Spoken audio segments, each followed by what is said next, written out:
अस्सलाम वालेकुम स्टूडेंट्स, उम्मीद है कि आप सब लोग खैरियत से होंगे। स्टूडेंट्स, आप सबको एक नए उन्वान के साथ खुशामदीद कहा जाता है। कल स्टूडेंट्स आप लोगों ने जिस उन्वान के बारे में पढ़ा था वो है हर्फ और हर्फ की इकसाम। आप लोगों ने सबसे पहले हर्फ की डेफिनेशन के बारे में जाना था, हर्फ जार के बारे में पढ़ा था। आज हम लोग स्टूडेंट्स हर्फ की इकसाम में हर्फ अतफ के बारे में पढ़ेंगे कि हरूफ अतफ किसे कहते हैं। वो हरूफ हैं जो दो इसमों, दो फेलों और दो जुमलों को आपस में मिलाएं। यानी कि हरूफ अतफ वो हरूफ होते हैं जो दो इसमों को भी मिलाते हैं, दो अफवाल को भी और दो जुमलों को भी आपस में मिलाकर इनका मतलब वाज़िया करते हैं, जैसे वाव और कर के फिर वगैरह। तो स्टूडेंट्स ये थी इसकी एग्जांपल्स। आइए अब हम मज़ीद इसके बारे में जानते हैं कि हरूफ अतफ दो कलमों को भी इस तरह मिलाते हैं कि उनका एक ही मफहूम बन जाता है।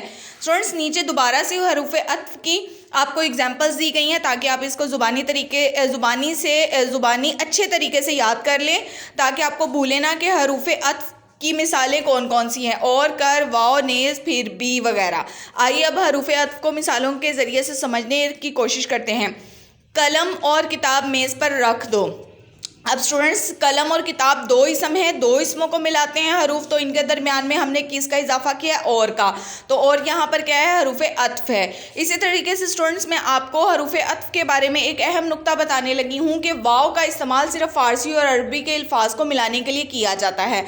अगर एक लफ्ज़ हिंदी का और दूसरा अरबी या फ़ारसी का हो तो हरूफ अतफ इस्तेमाल नहीं हो सकता। इसके लिए चीखो पुकार, दिन और रात गलत मुरक्कबात हैं, क्योंकि इनके साथ हम लोग वाव का इस्तेमाल नहीं कर सकते। यानी कि वाव का इस्तेमाल हम लोग कहाँ कर सकते हैं, सिर्फ फ़ारसी और अरबी के अल्फाज को मिलाने के लिए हम लोग वाव का इस्तेमाल कर सकते हैं।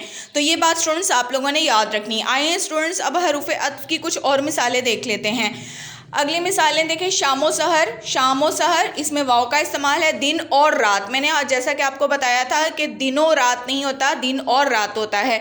इसी तरीके से वो आया फिर चला गया, तो फिर इसमें हरूफ अतफ है। अब स्टूडेंट्स आप लोग अगली एग्जांपल्स देखें कि अगली एग्जांपल्स में वो कहता है कि सारा खाना खा डैश स्कूल चली गई। तो यहाँ पर क्या आएगा, कर। सारा खाना खा कर स्कूल चली गई, तो कर हमारा क्या है, यहाँ पर हरूफ अतफ है। इसी तरीके से बिजली चमकी डैश बारिश होने लगी, यानी कि फिर बारिश होने लगी, तो बिजली चमकी फिर, जो फिर का लफ्ज़ है वो यहाँ पर हरूफ अतफ है।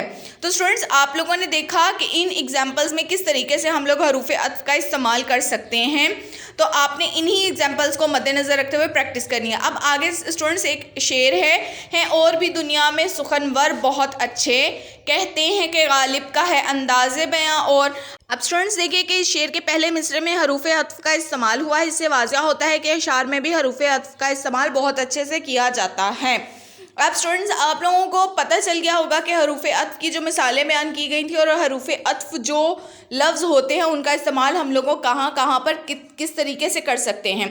उम्मीद है स्टूडेंट्स आज का लेक्चर आपको हरूफ अतफ के बारे में अच्छे तरीके से समझ आया होगा। अपना बहुत सा ख्याल रखिएगा और घर में हरूफ अतफ को लेकर बहुत सारे नए जुमले बनाने की प्रैक्टिस कीजिएगा। अल्लाह हाफिज़।